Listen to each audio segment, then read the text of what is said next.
You had wet hands. Hey, everyone. Welcome. I want to talk about self-care, maybe not as some academic expert. It's just sharing some things that I've learned. And it's for coaches, servant leaders, and other change agents.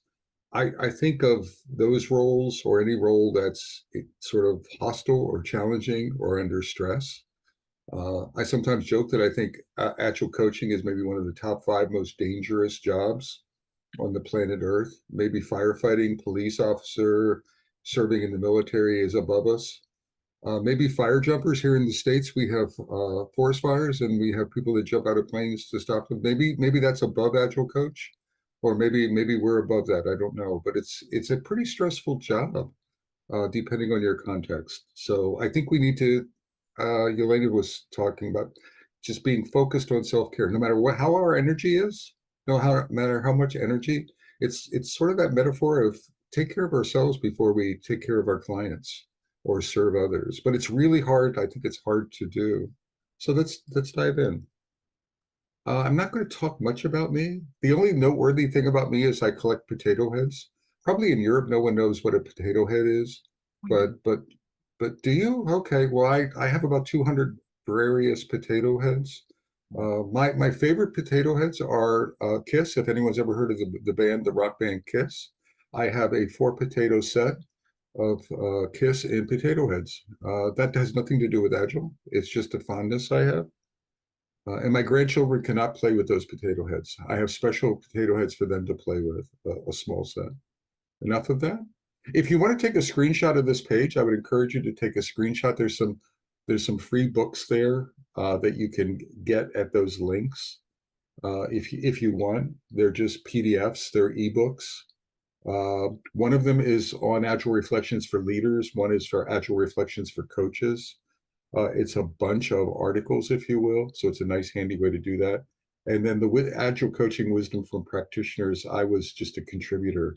Quite a few years ago, a bunch of Agile coaches were invited to contribute. So just some resources. All right, enough of that. So why self-care? I love the oxygen mask. I'm going to say it again. You've probably heard it 100 times, but it's the oxygen mask of how can you serve others if you have to put the mask on yourself. Even if you're a parent with your child, right? Your sort of default instinct would be to give it to your child. But what if take care of yourself first and then take care of your child or children?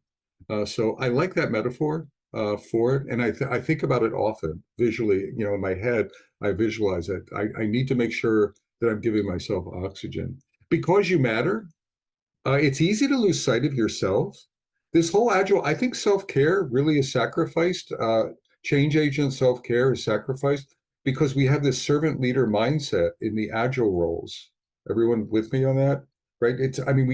We emphasize that we're serving others, and people who gravitate towards agile roles have a servant orientation, and so I think that's our gravitational pull, and so serving yourself first, avoiding business addiction. So I've seen this busyness. I do a lot of leadership coaching. It may not be this way in the UK or in Europe, but it's here in the States. People get a great pleasure. Leaders get great pleasure out of being double booked, triple booked, quadruple booked in their calendars.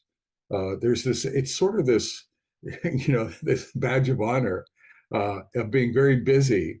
And I would say if we're thinking of self-care, let's flip that around. That is not something to be proud of. That's something that we want to reduce if we can. Creating habits. Inside out. The other thing with self-care, I want you to realize it's not just for you. It's you're modeling it for other people. I remember once as a leader, I was a leader of an Agile organization. I was a CTO in an Agile organization. And one of my children was graduating. And we were in the middle of a release sequence. And I took off just to go to my daughter's graduation. And I remember some people asked me, Bob, we're in the middle of my God, it's the release. Why aren't you staying? And I'm like, my God, you're right. But my daughter is more important. And so I went to her and she is more important and my family is more important. And so I went. And it wasn't just me taking care of myself, but I was actually giving the organization permission. Does that resonate with everyone? I was modeling a behavior that I was modeling it for everyone, and I wanted everyone to give themselves that space to do that. And I was very intentional about that, not in an ego-driven way, but just in a this is the right thing. As leaders, we model. As coaches, you are modeling behavior. People are watching how you show up, and how you show up into self-care is not just you. You're messaging that for your whoever you're touching, and you may be in sort of influencing them to be conscious of it. And so you don't know how broad it can go. So you're role modeling your principles and you're walking your talk as part of it. I think it's really important for coaches to walk. It's easy to talk. I found that talk is cheap. You've all heard quotes like that. But walking our talk is incredibly important. Even when the going is tough. Actually, walking your talk is even more important when the going is tough, because that's a challenge. So just a little bit. I love this little joke down here from Corporate Rebels. So there's the European out of office. I mean no disrespect to anyone here. This is actually more picking on us in the U.S. But a European out of office is, I'm away camping for the summer. Please email me back in September. And an American out of the office is, I have left the office for 2 hours to undergo kidney surgery, but you can reach me on my cell anytime. And there's a bit of truth to that here. So depending on cultures and our geospatial orientation, uh, it may be more important. Like in the U.S., we really need to be sensitive to self-care, and it's a real challenge for many of us in business here. It's becomes this driven type A culture is part of how we're showing up, and changing that as a coach can really help others. So I gave you all a handout, and I want to take a few minutes. I just want you to reflect on. I have an arbitrary WIP. Everyone knows what I mean by work in progress limit. This is your personal WIP limit. And I just categorize three, sort of artificially, three levels. I have high WIP with some descriptions of what that might look like. I have moderate WIP, and I have low WIP. And I want you, and you also have a PDF with this on it, so you can download those two PDFs, and you can blow it up if you can't see the print here. You can blow it up on your PDF. But I want you to take a few minutes and really dive into what's your WIP. Where are you living in WIP? Are you living in the yellow, the red, or the green? And probably not on a day by day basis, but maybe no finer grain than a week. I'd say on a monthly basis. Where's your WIP limit over the last few months, everyone? So reflect on that. Take a look at my words, reflect on the last month or whatever interval you want, and then see where you land. See where you land. And if you get a color, then I want you, and we have extra time. I'm going to sense from the audience. So I'll sense how you're doing. If you have some extra time after you've picked your WIP, then think about reducers. So if you want to, so you can even go to super green. So you could go lower than low. So wherever you land, if you want to go lower, if you want to reduce your WIP, think of some active strategies you could do to reduce that, and just jot them down on a piece of paper.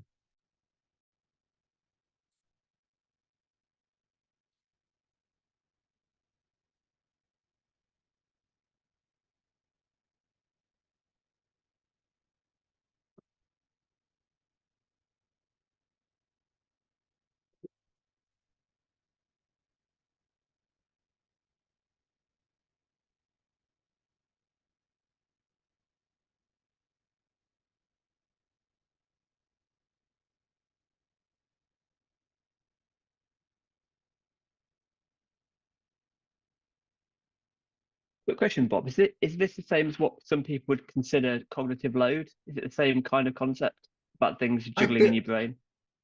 I don't think it's probably not directly equivalent, but I think of it as very similar to equivalent. Yeah.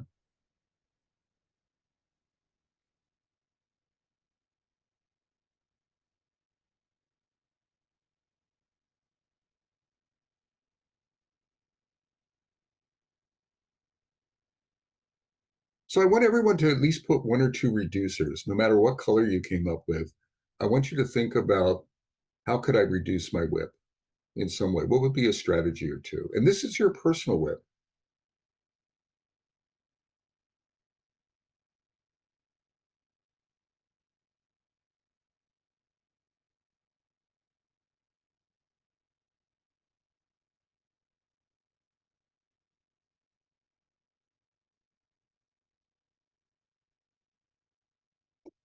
Okay, you can work on this later. Anyone want to share anything?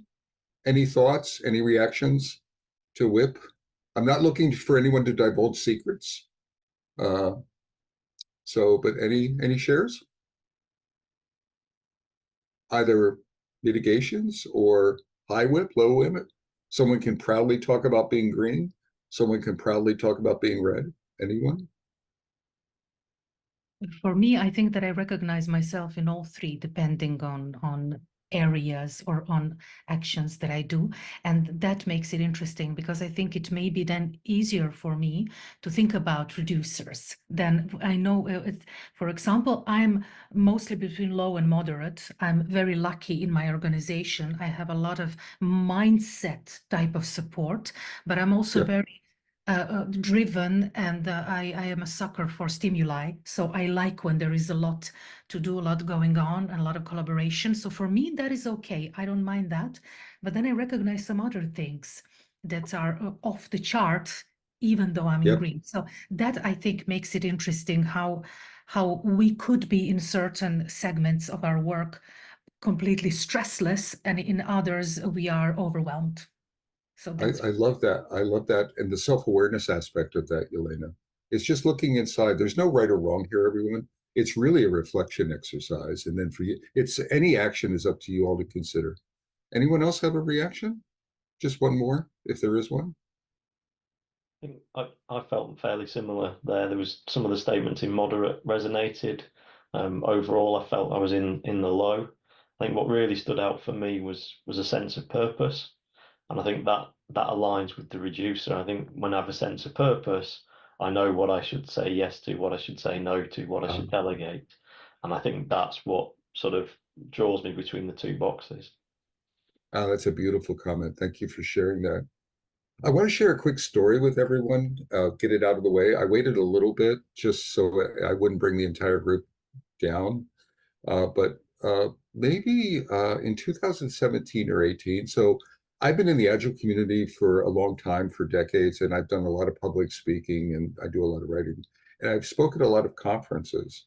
And for a while there, I was speaking at 20, 30, 40 conferences a year. I was also doing coaching, consulting. So I'm an independent coach. So I fly around a lot to different clients. I don't embed at one client, I serve a lot of clients. So I would do a lot of travel and I was working a lot. And I had a mini stroke or a stroke event about 5 years ago, 6 years ago. And it scared me to death. It put everything into perspective. I was in hospital for about a week. They were doing tests. They validated that I had a stroke. They gave me some drugs and things like that. Luckily, I didn't really have an impairment. I have some slight impairment to this day, but really, I was very lucky, and it forced or encouraged me to start reflecting on self care. And I realized that I was running in the red, if you will, and not just in work related, but sort of the travel. There were incidental things that were causing me to run in the red, like the burden of traveling, and not giving myself any downtime between trips and things like that to recover from one trip to the next. Then after I had the stroke event, in my infinite wisdom, I took 6 weeks off. My doctor said you can't travel for 6 weeks or 8 weeks, something like that. And then I traveled to a conference again on the first day that my doctor said that I could travel. And then I had a reoccurrence of the stroke, like a mini stroke, in California. It was at the Agile conference in San Diego, and I needed a special return flight to get me back home, and it scared everything. And that was the final straw that really made me think about. I'm still driven. I still maybe occasionally get orange, not red, but I'm very cognizant of that. And the reason I share that story is I've talked to a lot of people who've had those kind of health events, and they burn the candle at both ends for too long. And really my hope for all of you is that you don't ever encounter something like that. That you really want to sort of circumvent that early. You want to be aware of this early. The other thing is you're not the other thing I want to say is working in the red, you're not your best. You may think that you're your best coach. You are not your best coach unless you really are taking care of yourself. I mean, I can coach. I can get kudos from coaching. I can do presentations and get lots of kudos, but I know that I'm not my best. I'm my best when I'm in balance. I can feel it, and the impact from my clients, they tell me that. So it's this sort of, am I going to be average or am I going to show up best? And self-care is a part of that. So just food for thought. The other PDF I gave you all was a canvas. And I want you, if you can print it out, that's fine. If you can't, just grab a piece of paper. But we're going to noodle, we're going to reflect in each of these 6 areas. And I'm going to want you to take some notes in each one of those 6 areas. All right, so we're going to explore an area, and then you're going to reflect in it a little bit and then explore. If you can print out the canvas, that's great. Then you can actually, you can modify the canvas directly or just scribble on a piece of paper. But we're going to go through these 6 areas. These are my 6 areas that they're what I found useful for me. If you don't like them, you can change them. You can have 8 if you want. You can add, you can subtract, you can rip up the canvas, whatever you want. But these are useful for me. Now, I hope some of these areas are useful for you. Some of the thought patterns and the brainstorming patterns are useful, but we're going to go through this one at a time. So ecosystem. For me, and this is the starting spot, this is where I start. I try to reflect on where am I? It's my current state. It's not just my organizational state, it's my personal state. What's happening in my organization, my profession, what's happening at home with my family, what's my personal state if it's different. So, Agile, guild, state, and your organization state. Challenges, expectations. So for example, if my wife is pregnant with triplets, that would be part of my ecosystem. I might capture that because I want to reflect on that. I mean, I don't know about you all, but if it was me, I would need some additional self-care if I'm preparing for triplets to enter the world. So that's a context that I want to be aware of. Expectations, pressure, work pressure, right? Contract pressure. Some coaches are like contractors working for consulting firms. And they don't really have client pressure, but they have consulting firm pressure. And then they have personal pressure that they put on themselves. So you might want to couch that. You might want to look at it. Part of this is you're revealing the system to itself. You're looking at it in this canvas, in your environment. Capture what you can. Your whip effectiveness. So that previous chart, I would capture some of those whip dynamics. I might capture it in my ecosystem, my current ecosystem. How many balls do you have in the air? How many things are actually getting done? Capturing some dynamics for that. So what are some items? Your personal state, pressures, culture. The culture that if you Frederick Laloux, if you think of Laloux's colors, the cultural colors, you might say, you know what? I'm a green coach in a amber organization. If I'm a green coach in an amber organization, there's a lot of tension in that. There's going to be tension in that cultural dynamic. Because there's an alignment, there's tension in there. There's a lack of alignment. Role dynamics, team dynamics. I've seen coaching teams and organizations. You would think that Agile coaches would be well-behaved in teams and would be highly coachable. I found that some coaching teams, many coaching teams are sort of dysfunctional. Everyone wants to be the lead coach, so depending, that may be part of your dynamics, part of your ecosystem. Organizational state, you just had 3 reorgs in a row. On Monday, there was a reorg, on Wednesday, there was another reorg, and on Friday, there was that final reorg. And the reorg maybe, and then whip are some of the things you want to think about. And this is that Laloux model, thinking about cultural dynamics. This is there's really 2 places here. Where is your cultural alignment and where are you placed organizationally? And how far are those 2 things apart? And just to look at your ecosystem, what's going on in your ecosystem. So I think that's it. So I want you to go back to the canvas, and I'm going to give you about 3 minutes to noodle in that area and take some notes. So try to capture some dynamics in your ecosystem. And if there's any actions or to-dos or strategies that you want to change, you could capture that there as well. So you all have 3 minutes.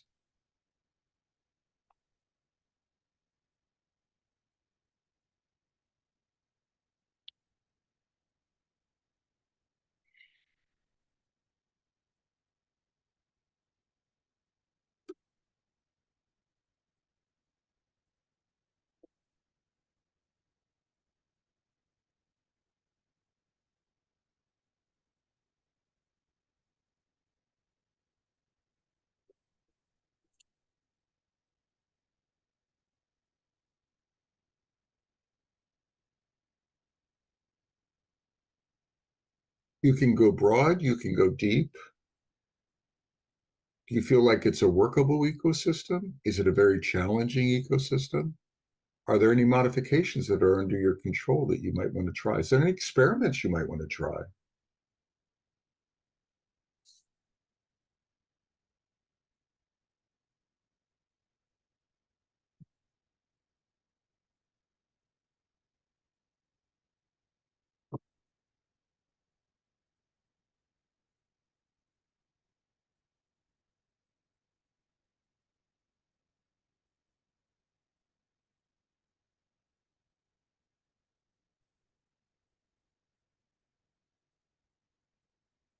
Actually, everyone rush. I lied. I'm only going to give you 2 minutes. I apologize. Not really. So you have about 30 seconds left.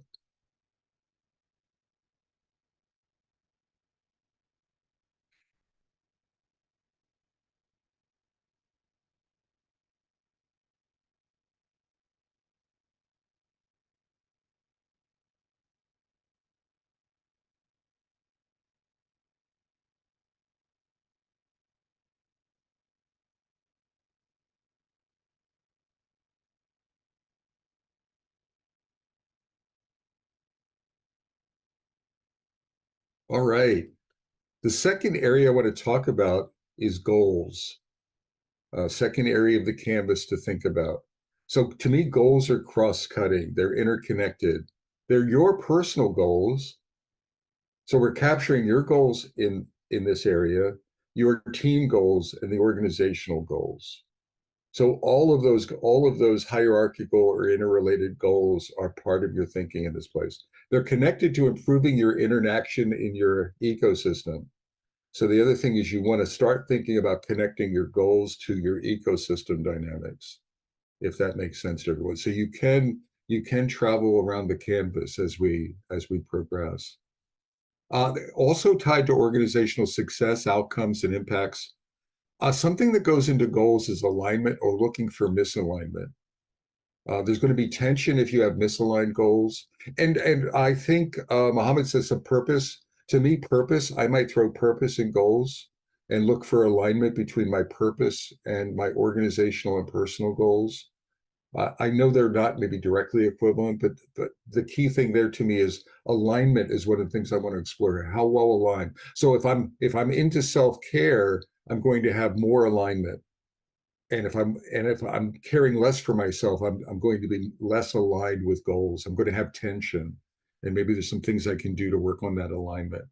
And finally, your personal why. One of the things I strongly would recommend that all of you take this exercise for self-care. And again, purpose, there might be organizational purpose. Now this is personal purpose or your why. And develop what is your why? Why are you coach? Why are you an agile coach? What gets you up in the morning? What gives you energy?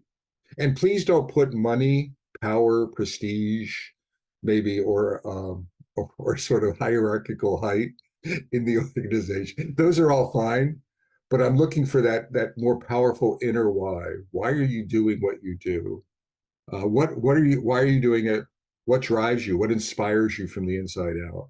So part of this is your self-care anchor. I think purpose is an anchor in many cases for the rest of the canvas. So you can revisit it. I think Mohammed said that earlier. It's like he didn't say the word anchor, but the way I was listening to him, it was an anchor. I can revisit my purpose to revalidate. So what gets you up in the morning and keeps you up at night? What is your compelling why? How aligned are you to your personal goals, to your professional goals? I found very often in my career there was a misalignment, and that was actually creating stress and tension for me.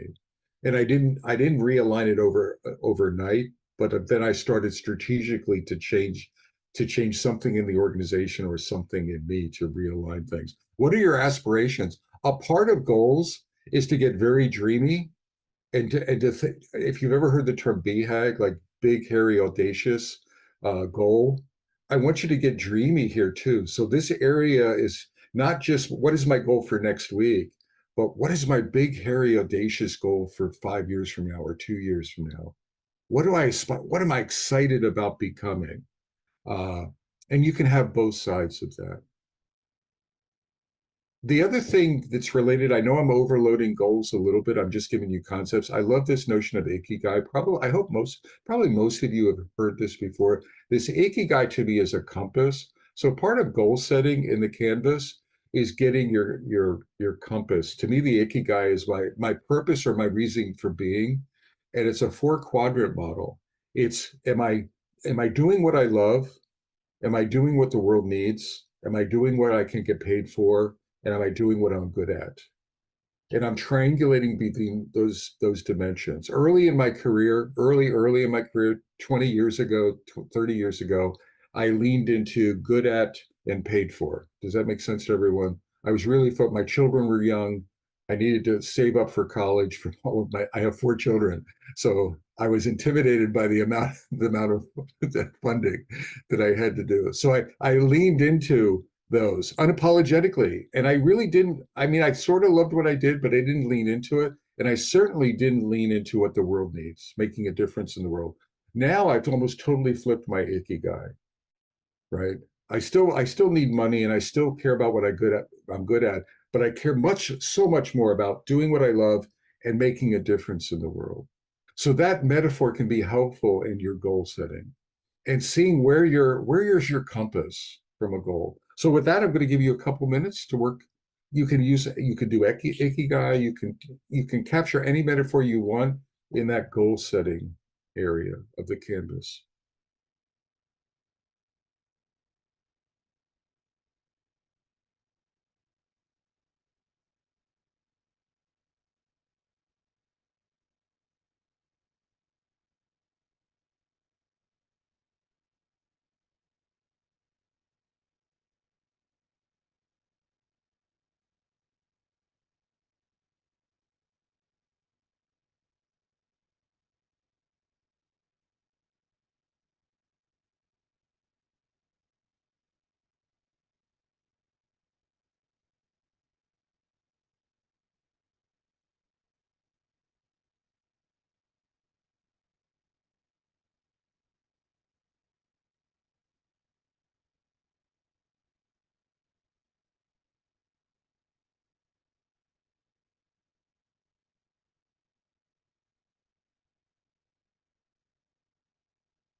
Okay, we're going to go. Someone asked me, what is my why? I don't know if I have it well crafted, but I'll capture it this way. My why today and why I'm here, even why I'm here talking to you all is aligned pretty well with my why, is to use my why is to use my privilege and my platform to make the world of agile coaching a better place, and to touch individuals, to leave behind a positive legacy. I think very much about my legacy. Every day I wake up and I'm thinking about what am I leaving behind. It's something that I think a lot about. I'm not talking about gold. I'm not talking about, I'm talking about touching people.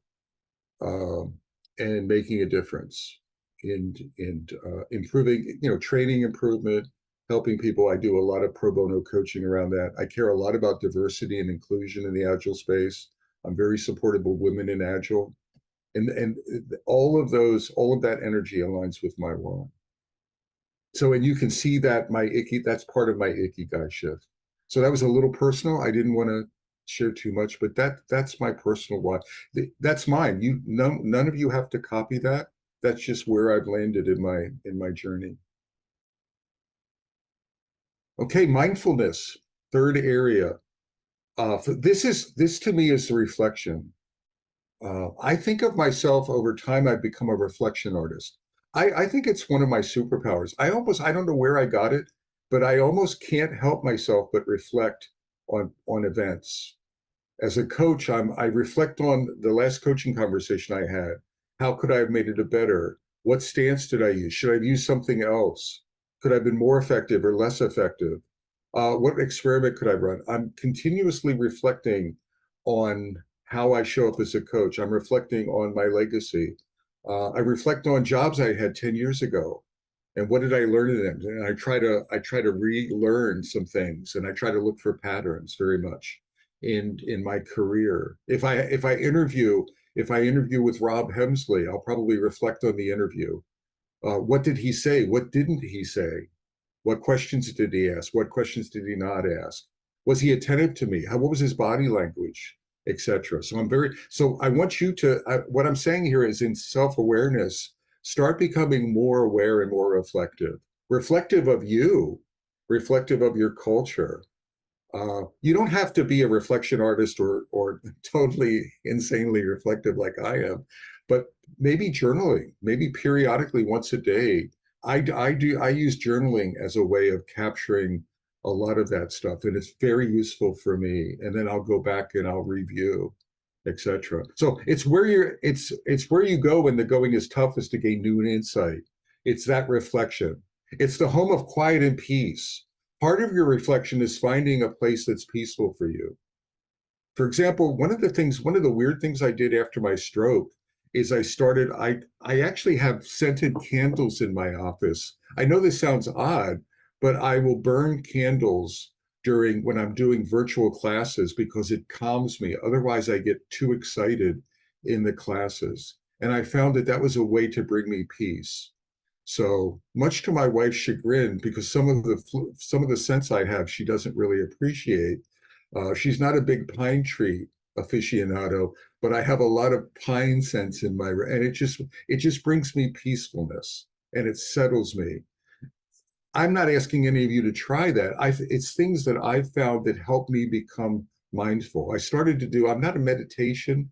I'm not a strong meditator, but I've found that meditation helps me as well. So that mindfulness activity, it's areas where I can explore the ecosystem and I explore my goals and I look for alignment. Part of my mindfulness is looking at the canvas entirely. So what are your strengths? One of the things I would really encourage all of you to do is to ask people in your ecosystem, what are your superpowers? Not just your strengths, but what are your superpowers? Ask some folks, some trusted partners, and find out, and what are they? And are you leaning into them? And how do you lean them? Become more strengths-based. I think people, too much, we focus on our weaknesses. I would encourage you to think about and lean into, become mindful of your strengths. What brings you peace? What centers you? Some people find that the outdoors or running centers them. If you know me, I don't do exercise. And I'm not a big outdoors kind of person. Now, I have a wonderful yard with trees and things. Going and sitting on my porch with a nice cold beer and just sort of listening to the birds sing, that gives me peace. Muhammad, he's athletic. He runs around the Tower Bridge 1,000 times a day or something like that. And that gives him peace. So it's finding those unique things for yourself that gives you energy, that gives you peace. Reflect on your ecosystem and goals. It's really important to start thinking of your self-care experimentally. What discovery experiments can you run? What peace discoveries, ecosystem discovery, superpower discovery. What experiments can I do in order to explore more? Not just you, but maybe engaging some people. Engage your mentor, engage your coach in that activity. I like visualization. This gives me peace. This is the mindset I want when I'm in mindfulness. I'll stare at this picture and I can almost transport myself onto that rock. Water gives me peace. I love water. Ocean waves, rivers. Water really soothes me. So anytime I can get close to water, that's another thing that just sort of centers me. So with that, I want you to go back to the canvas again and take 2 minutes and think about mindful. What are you doing for mindfulness? What can you be doing? What experiments could you run? But becoming more mindful as part of your self-care regimen, okay? And this is your mindfulness. Don't do what anyone else is telling you to do. This is you putting in place, you're discovering what is mindfulness for you.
Oh, I'd encourage everyone to, you can put questions in chat, or you can wait to the end, however you want to do it, or you can interrupt.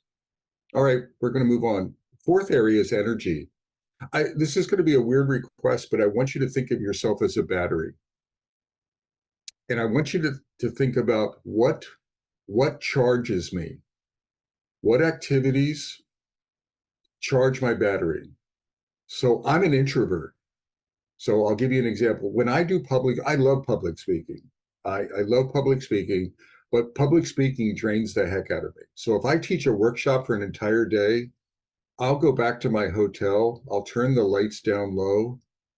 I'll sit in a chair in the dark. I may read I like fantasy books. They recharge my battery. So science fiction and fantasy, like a good dragon book, just charges the heck out of my battery. So fantasy dragons or elves, oh my gosh. So I'll sit in that chair and maybe 20 to 30 minutes, my battery will sort of increase. So as an introvert, public speaking will drain, at least for me, drains my battery. And then sort of quiet time will fill up my battery. Does that resonate with any? Not that, but I'm giving you an idea of the battery. And then there's some things that are neutral for me, net neutral. Actually, programming probably charges my battery, but net neutral if I'm coaching. Coaching for me is probably net neutral, depending on how long I'm doing it. But if I'm doing a coaching conversation or a coaching session, it's net neutral. So energy is a focus and sustained effort. So I want you to think about part of your self-care is how am I managing myself as a battery? Am I low? And do I need to have activities to recharge myself? Am I high and can I run for a while? Am I fully charged? And it's not just physical energy, but you want to think about mental energy, emotional energy, spiritual energy. You may have like physical energy, but I'm emotional. You ever hear the term emotionally drained? So I am physically high, but I'm just emotionally drained. I've had 8 coaching conversations that were just really deep. 5 people started crying. It just was emotionally draining for me. So I need to recharge that battery. So that's what I want. What increases your energy? How often are you recharging? How often do you need to? What decreases it?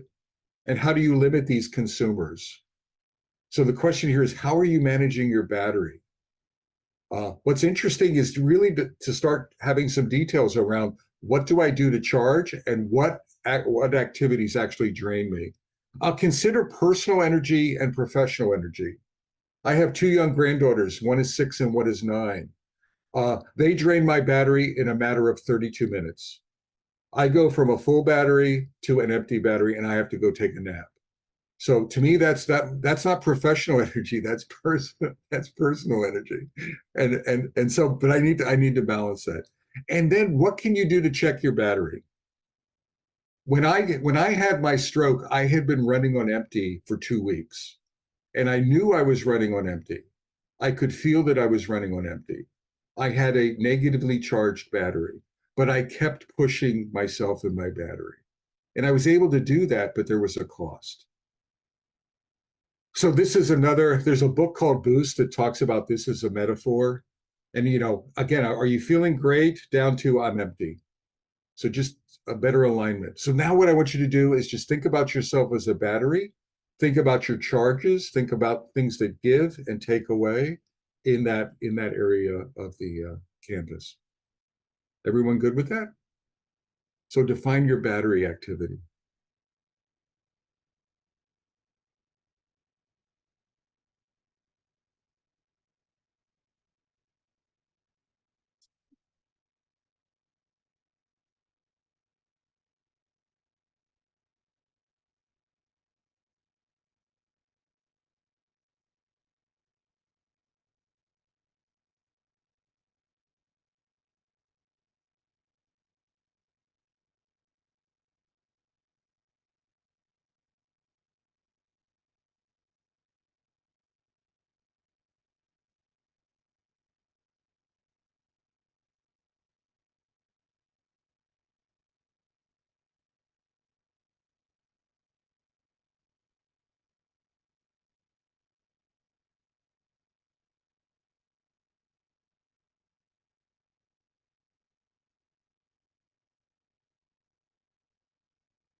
Has anyone ever heard that expression? If you do what you love, you haven't worked a day in your life. To me, that's equivalent to I'm everything I do professionally is a positive. And so one of the things I would noodle about here is am I doing what I love? Am I coming back to my ikigai? You might draw some correlations between your battery and your ikigai. I'm not looking for perfect positivity in your battery, but you can look for some alignment there or misalignment.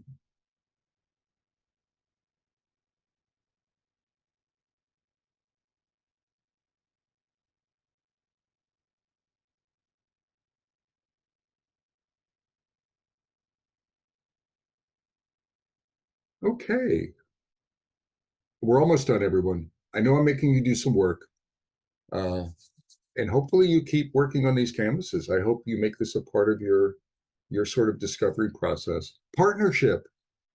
So never go.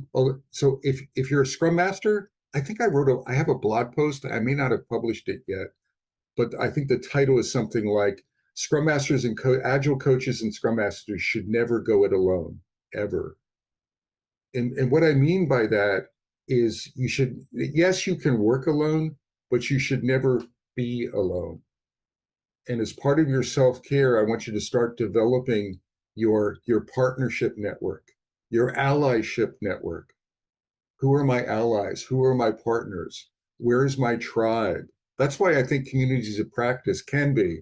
Sometimes they get boring, but active communities of practice can be a wonderful place to develop your collegial ecosystem. So it's the folks you work most with. It's external colleagues. So this is part of your partnership network here. if you're part of this group and you're meeting people occasionally. Think of words when you're developing your partner network. Think of words like coach, mentor, role model, colleague, collaborator, co-author, co-blogger, like-minded professional, and friend as being in this space. And are you developing them? Who are they? What part do they play? It's also the place for giving back. Please remember, don't be a sponge that just sucks up everyone in your network and doesn't give back. We want to be giving back as well. So when I'm mentoring or coaching someone, I always learn something back. I always get it. People ask me, why do you do so much pro bono coaching? And I'm like, I always get more back, I think, than I give. I always learn something. It always makes me better. Maybe not right then, but I reflect on that. I reflect on it later, and I learn something from that. So who are your personal partners, your tribe, your coaches, and trusted colleagues? These are the people that don't drain you. They give you energy. These are the people that you go to. They're not going to tear you down. They're not going to be overly critical. They're not those people. Who are your business and professional partners? Don't forget cross-functional allies. I think in many Agilists, we stay in Agile, we stay in technology.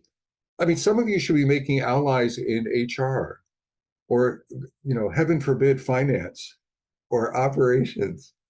Like, again, crossing the org charts if you can.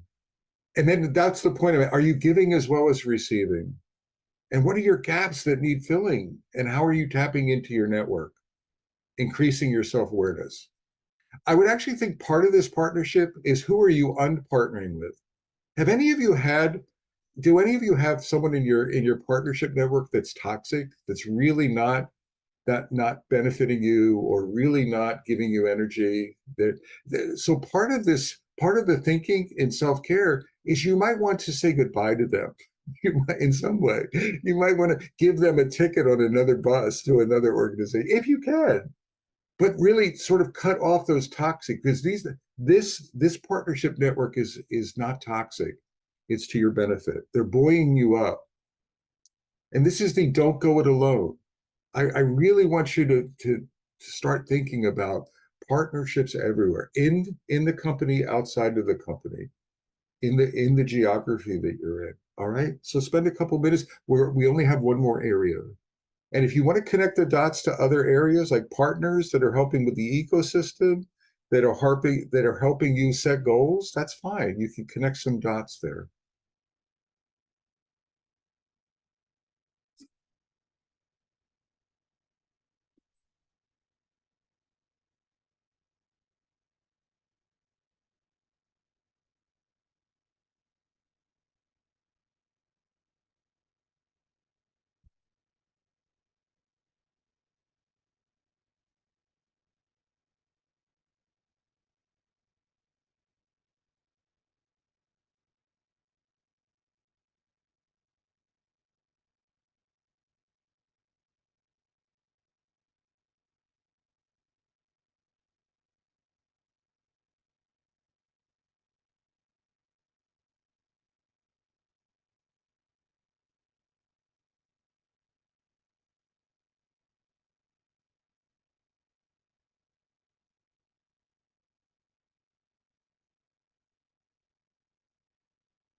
Okay, final one.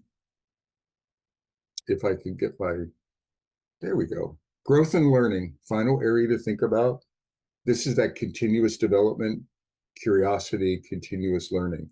Is about your posture for evolution. It starts, this might sound too simple, as emptying your cup of previous learning. I don't know if any of you have ever heard that scene of Bruce Lee. There's a sort of a famous Bruce Lee meme that, or in some martial arts movies, a master will be filling a teacup for someone who's looking for them to teach them, and they'll continue to fill, and the cup is running over and running over. And the meme or the metaphor is, in order to learn, you have to empty your cup. I wonder sometimes if coaches are too full. Not any of you, but other coaches in the universe. Are we full? So part of learning is releasing old learning and experimenting to learn new things. So that's this growth of this continuous learning. Approaching new learning with the mind of a child, with curiosity. Big part of this is teaching and sharing. Teaching, learning by teaching, learning by sharing. So have you emptied your cup? Have you freed yourself from your baggage and your biases? Part of that should be your reflection. What's holding me back? What biases am I bringing to my clients? What baggage am I bringing to my clients? How are you teaching others? Admitting what you don't know. Creating a strategy for filling in your gaps. One of the things I talked about in the last time I was here is something called the Agile Coaching Growth Wheel. And there's an assessment tool. There's a free assessment by Comparative Agility where you can assess your coaching skills in a variety of competency areas. It's in the form of a wheel. If you've not done that, I would strongly suggest do it. Taking that free test. It takes about 30 minutes to do the assessment, and it'll show you areas for growth. It'll show you strengths. It'll show you some opportunities for growth. It'll give you visibility into what that is. Maintaining your curiosity, stretching out of your comfort zone, reading. Some people don't like to read, or speaking, public speaking, speaking at small groups like this, volunteering, sharing your opportunities, forcing yourself out. So really continuously getting out of your comfort zone as much as you possibly can. A lot of people talk about growth and learning, but they really don't do it. And so I think there's a doggedness, there's a determination part of growth and learning. There's a walking our talk part of it. We're never done. I remember when I went to ORSC training. ORSC is a coaching school or whatever, a systemic coaching school. And I remember talking to my wife about it because the cost was pretty high. And I signed up for it. And I actually made the mistake of signing up for it and paying for it before I told my wife about it. And so I talked to my wife about the cost. And she's like, but you're a coach, Bob. And I'm like, yeah. And she's like, and you get paid pretty well for that. And I'm like, yeah. She's like, so why the hell do you need to actually go and spend all that money for coaching classes? And I'm like, I'm glad you asked. I don't know. Maybe it aligns with my why. So Yelena, I used my why. I pulled my why out. No, that didn't work. That didn't work very well. But in all seriousness, the why for me was that continuous growth. I'm like, I need to walk, or at least from my point of view, I need to walk my talk. I didn't want to get stagnant. And I knew that my coaching stance was an area that I wanted to strengthen. And so strategically, that was something that was important to me. So I want you to spend a little bit of time looking around the entire canvas, and then we're going to close. And I know we're over 60 minutes, but I'm going to end my part pretty quickly, like in 5 minutes, and then we can do some Q&A, or we can just close. So finish the canvas up, everyone. Anywhere you want to go, any notes, any inspiration, but I really want you to I'm inviting you to really look in the mirror and take self-care seriously. And so use the canvas as maybe a vehicle to do some of that.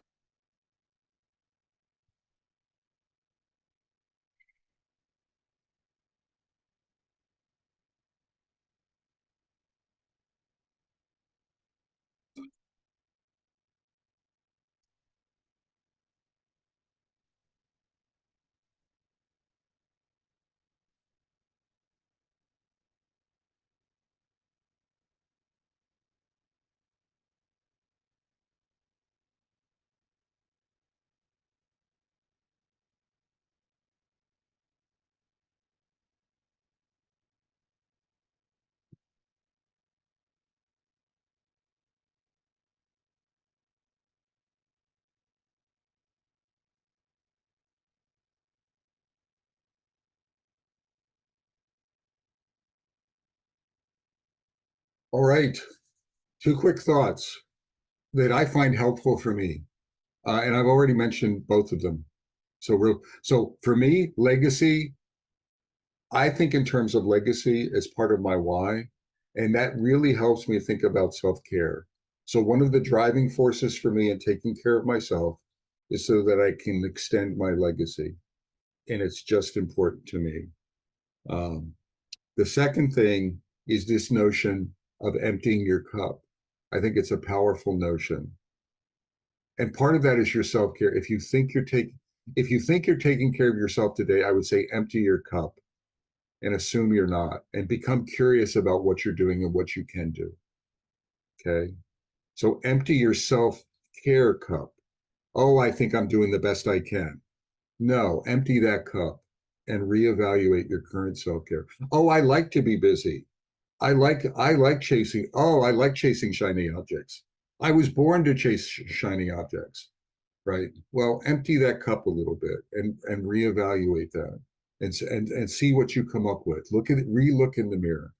And with that, I'm done. I want to thank everyone. I want to thank you for taking the time.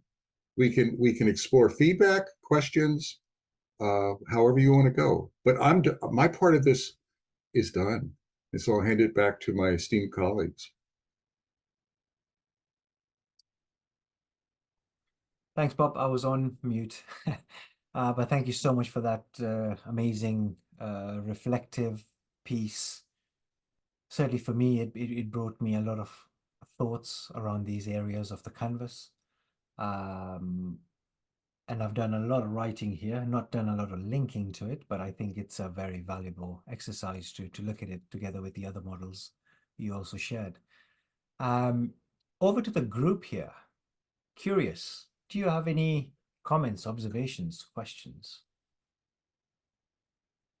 Would you like to share your canvas maybe?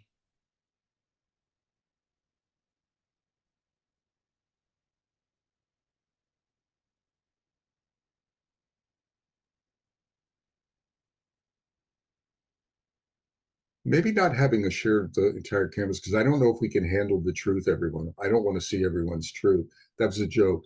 But maybe one aha. Does anyone have one aha that your canvas inspired that you would like to share? A safe aha that you wouldn't mind disclosing? I'd love to hear a few ahas.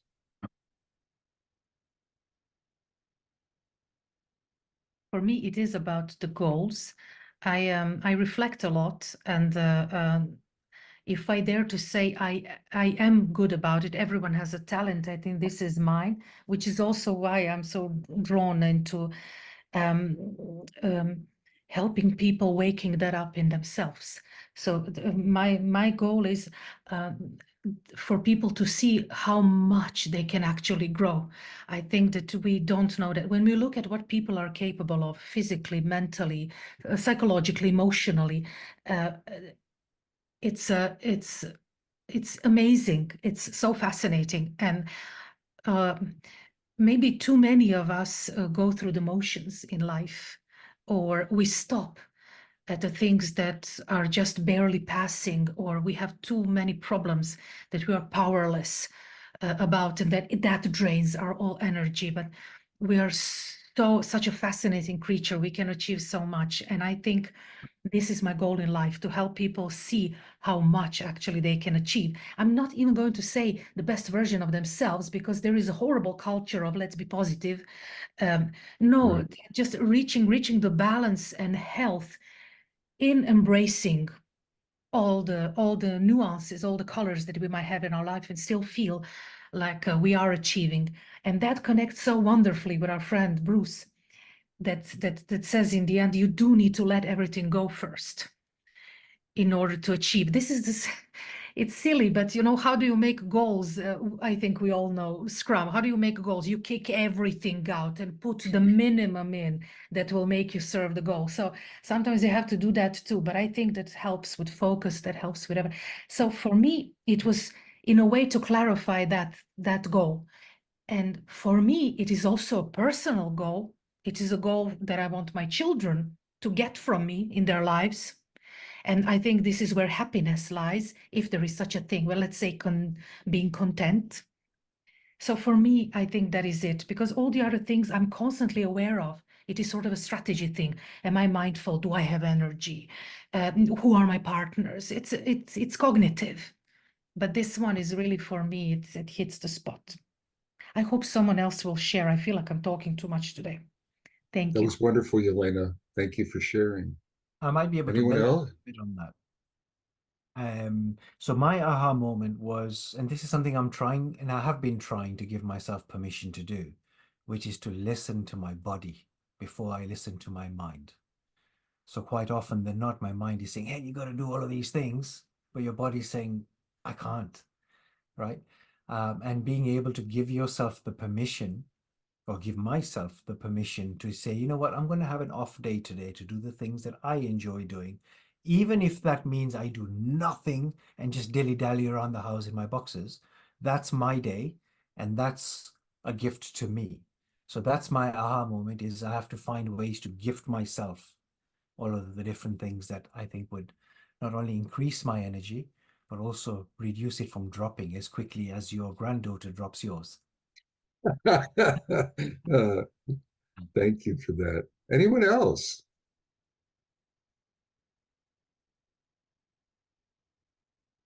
I'll I go then, think- Bob. Questions? Comment? Go ahead. Yeah, I think my aha moment is your metaphor of emptying your cup. So all those kind of preconceptions or assumptions that you make about, you know, the things you talked about, is just reevaluating those. It's easy, isn't it? It's easy to think, you know, preconceptions are true and assumptions are true, but it's, yeah, you don't even think to validate those things. Thank So you, that's one thing I Tom. want to do. Reevaluate. Really, one of the essence points here, everyone, is you are the most important part of your system, and treat yourself, right? Treat yourself first. I think in Agile we have this prioritization thing down, don't we? We want to prioritize everything. So I'm really suggesting that you prioritize yourself highest in your backlog, however that is, right? That's the self-care, and with no guilt, right? You're actually serving the business by serving you. You're serving your team, but you're serving your family by serving you. No guilt, no questions. All right. So thank you for the opportunity. Just a quick one. I think Graham wanted to do a quick share. Graham? Oh, cool. Hey, Yeah, Graham. yeah. I think just the chance to sit quietly with some prompts. I think my aha moment was perhaps how honest I could be with myself in that quiet space. So there's a few things I've written down. I was like, okay, I wouldn't have consciously thought of that before coming into the session, but you know, that's prompted a few things that, you know, I can take away. So thank you. Fantastic. You're welcome. Warms my heart, Graham. Thank you for sharing. Well, that's a good question, Bob. Sure. So I think I know what you're going to say, but I'll ask anyway. So just to understand where you are with this. So I think everything you've said is, you know, it helps us to be sustainable and, you know, be our best selves. There must be a lot of organizations where there would be conflict between this mindset and the mindset of leadership, the mindset of potentially other people in the organization, where other people in the organization are, you know, going flat out, unsustainably, but subconsciously they don't realize it's unsustainable. They're the ones who are you know, taking all the glory, and they're the ones who are they're perceived as being, you know, um, the glory people. Right. So how do you manage that conflict where they're the people who are potentially going to burn out, right, and you're the one who's not? But how do you manage I mean, that tension? it's there. I just think we make the decision as to how we show up, and we model our genuine selves. So to me, self-care is a personal decision. I made it. Remember that story I told about that how I showed up at release night in that company? That's how I showed up as a leader. I understood that my role as a leader was also a role modeler in self-care and energy is focus. I cared violently about the company. I cared violently about our product releases. I cared violently about our success, but I also cared violently about myself. and I wanted to strike the right balance in the organization. So so it's a question of, are we going to succumb to the stress or the pressure? And are we going to me, it's, are we going to be assimilated, or are we going to walk to that tune of a different drummer? And to the point of, I'm not saying go to the beach, everyone. I didn't say go to the beach every day. I didn't say don't do any work at all. I just said manage yourself, optimize yourself. What I found, Tom, is yes, there's going to be that stress, but I've actually role modeled organizations to lean into me, right? I've been a role model, and other leaders started scratching their heads saying, why am I killing myself when Bob is driving great results and he actually spends time with his family? Yeah. Right. He's balanced. And so my personal experience is, yes, I worked in organizations where there was that tension and it didn't change, and I had to make but more often than not, I've opened the door to the opportunity to different thinking on the part of other leaders, and they've started changing. I think role modeling is powerful in organizations.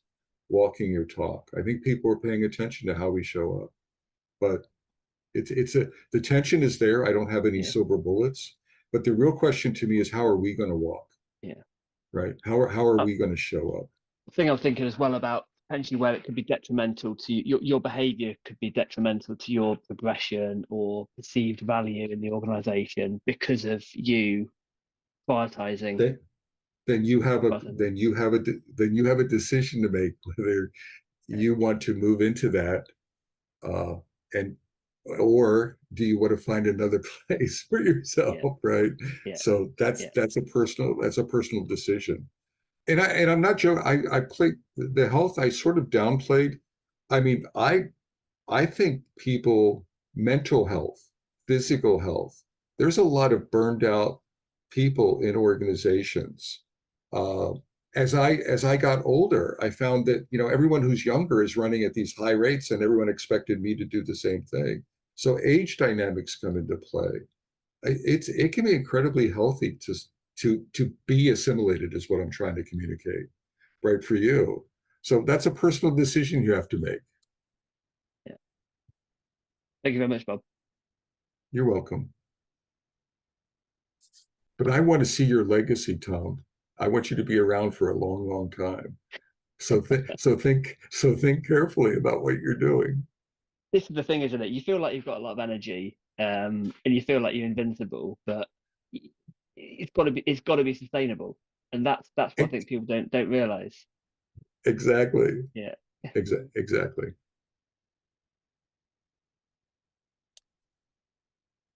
Any more questions, comments, shares? I'm actually curious, Bob, how imagine you have someone in your company who you see as a more stressful type of profile. Do you have any tips on how to approach that, to try to help them in their situation, to try to take more self-care of themselves, not for your own, but other people? My experience, Guillaume, is to show them. Like when I say walk, show them what it's like. What I found is people become curious if you're walking your talk. So it's that push versus pull in coaching. Can I change someone? Can I shove self-care down there? You're not saying that, but can I shove self-care down their throat? No, I can't. But what can I do?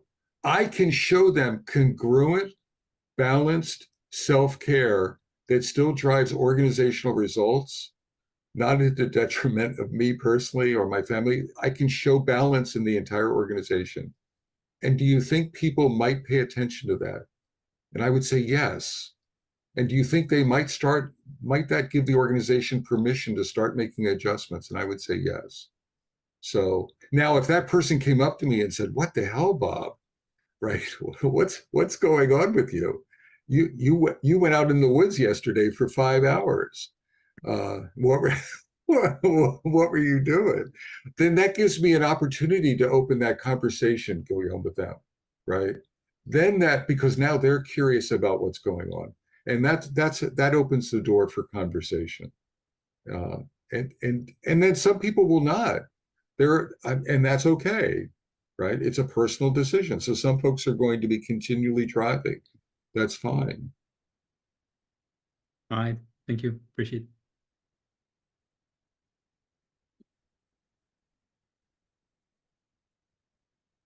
Everyone, I just want to say I take nothing for granted.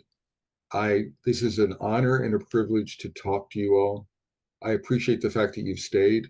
I thought everyone was going to leave after the first 2 minutes. So I am incredibly blessed and pleased that you hung out and listened to this. My only ask for all of you is maybe share it in your ecosystems if you feel there's an opportunity, because I think self-care matters.